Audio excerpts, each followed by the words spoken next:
Hello students, welcome to English education point and knowledge.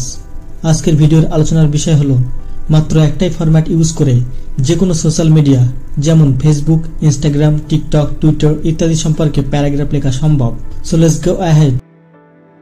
At first title হিসাবে প্রশ্নে উল্লেখিত social মিডিয়ার নামটা দিলেই হবে। যেমন এখানে আমি ফেসবুক দিলাম। এরপর প্যারাগ্রাফে ভূমিকা হিসাবে লিখতে পারি social media includes many different platforms, মানে সোশ্যাল মিডিয়ায় অনেক ধরনের প্ল্যাটফর্ম অন্তর্ভুক্ত থাকে। Each with its own purpose and users, মানে প্রতিটি প্ল্যাটফর্মের নিজস্ব উদ্দেশ্য এবং ব্যবহারকারী রয়েছে।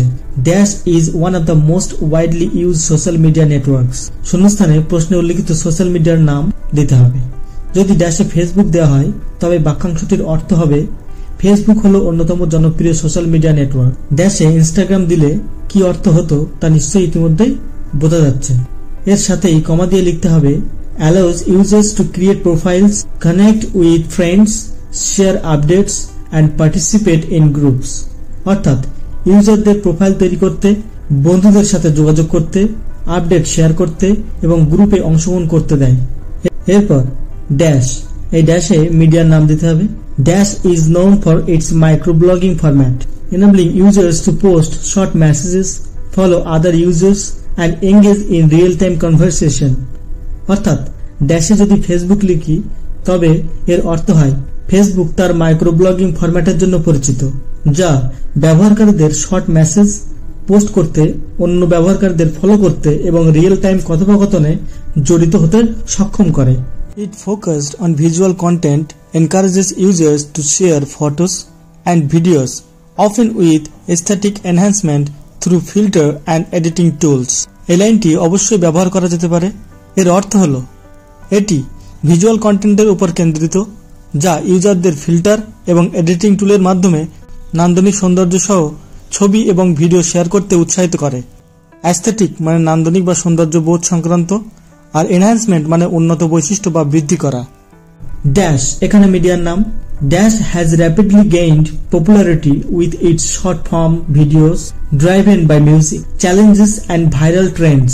মানে যদি ড্যাশে ফেসবুক দিই তবে অর্থ হবে ফেসবুক তার সঙ্গীত, চ্যালেঞ্জ এবং ভাইরাল ট্রেন্ড দ্বারা চালিত শর্ট ভিডিওগুলির সাথে দ্রুত জনপ্রিয়তা অর্জন করেছে। This platform offers unique features.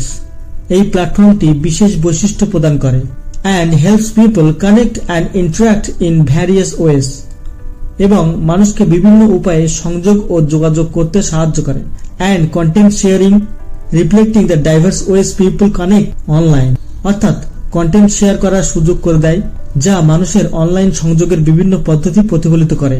এবার এদের খারাপ দিকগুলি লেখার জন্য যে লাইনগুলি ইউজ করা যেতে পারে তা হলো dash can negatively impact mental health, contributing to anxiety, depression and loneliness।